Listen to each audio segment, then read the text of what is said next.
Hi everyone, happy Sunday. Welcome to this, our podcast day. I am so over the moon that you've joined me for our podcast this week.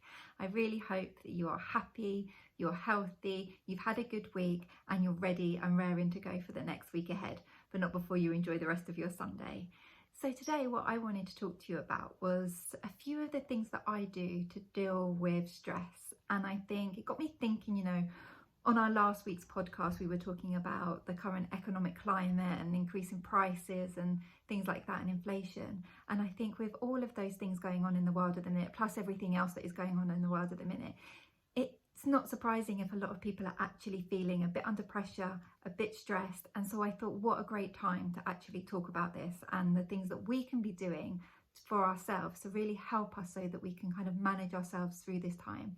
Having stress, having that feeling of everything being a bit overwhelming or a bit too much is completely normal, and we all go through it, and everyone has their own reasons for why they feel like that. So what I wanted to do is just share with you a few of the things that I do when I feel like that, because I definitely feel like that sometimes, and there are certain things that kind of make me feel more stressed than others. But these three things that I'm going to talk to you about are things that I do when I can start getting myself feeling that kind of, a bit anxious, that tightening in the chest, that worry that sets in. And that these are the three things that I do. Right, so let's just get stuck straight into them. So the first one is, I really try and put things into perspective, and Jermaine is great at doing this for me whenever he consents or I tell him that, I'm feeling a bit stressed about this, or this is just getting a bit too much.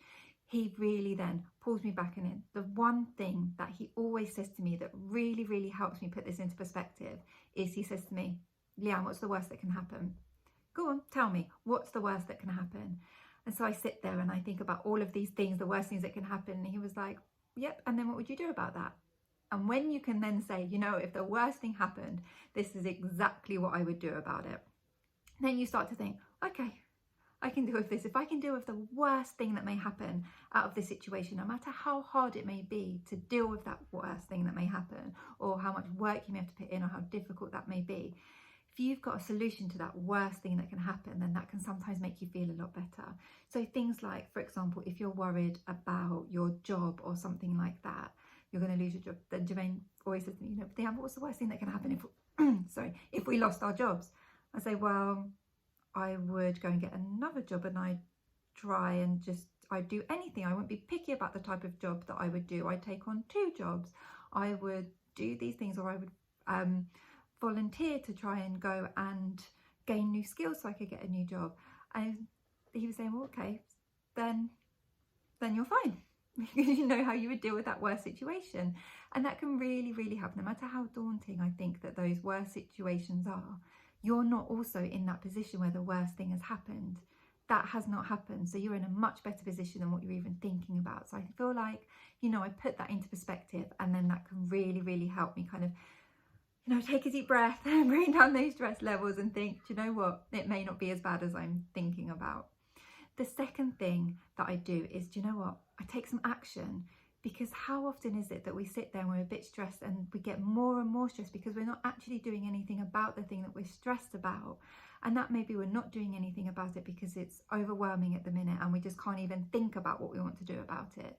But if we can break that, and if we can step out, and if we can think of even one thing to do, one little thing that you can do every day to try and help you in those situations, it can make such a difference.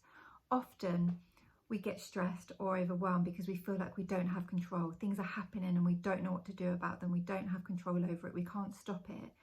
That is what can make us stressed. So if we just think of an action plan, and if I find for myself, if I think about even 1 or 2 things that I can do, then once you start doing something, once you start taking those actions, it can really help take back that bit of control, relieve a bit of that stress. And also it can take your mind off it. If you're doing something else, if you're actually working towards something, it can take your mind away from worrying about what may happen to thinking about, what am I doing about this? How am I doing? How am I going to solve for this? And for me, that does actually make a world of difference. And the third thing I think is something that's quite counterintuitive. And I speak to a lot of people about this, and I think we as human beings are prone to not doing this thing because it seems so counterintuitive, but actually when we do it, it really helps. And then we often forget the next time to do it, and we think, it really helps, but it just doesn't seem to make sense, which is take time away. If you're stressed about something, get away from it and do something for yourself. For me, that's often something like going for a walk or getting on my spin bike, because that is time when I'm not thinking about anything else, particularly when I'm on my spin bike, because if I'm doing a spin class, then I'm working so hard and I'm finding it so difficult that I can't think about anything else. I'm focused right in that moment, right on that class, right on that instructor who is telling me what to do, and I'm trying my best to do that. And I really think taking that time, whatever it is for you, to get yourself away can actually really, really help, because you come back refreshed. You realise that actually, do you know what? This doesn't have to take over your entire life. You can carve out some of the time for yourself. And I feel it seems counterintuitive, because if you've got this thing in your life that you are really actually worried about or stressed about, then you feel like you should have all of your focus on that to try and solve it. But actually that can make you spiral and can make you kind of not think clearly. Whereas taking that time away, taking your brain off of it, can so help so much, and come at it afresh. Come at it afresh, come with it with a new perspective, come at it with a renewed energy, and that can then help you. So these are the 3 things that I tend to do when I'm feeling a bit overwhelmed or a bit stressed. There may be other things that you do, but I really wanted to share these things with you in the hope that it may help you, or even trigger something that you may think about that may help you. So I really, really hope that you found that useful. I hope you have a wonderful week. Do check us out on social media. Jermaine is doing some great stuff on TikTok at the minute, which should hopefully show up in Instagram and on YouTube as YouTube Shorts. So have a look at those, because he's really, really trying hard to help everyone with what he's doing there, and he's doing a great job. So check it out. And of course, we will see you next week for this, our Sunday YouTube video and podcast. So you have a great week, and I will see you soon. And you take care, guys. Okay, bye.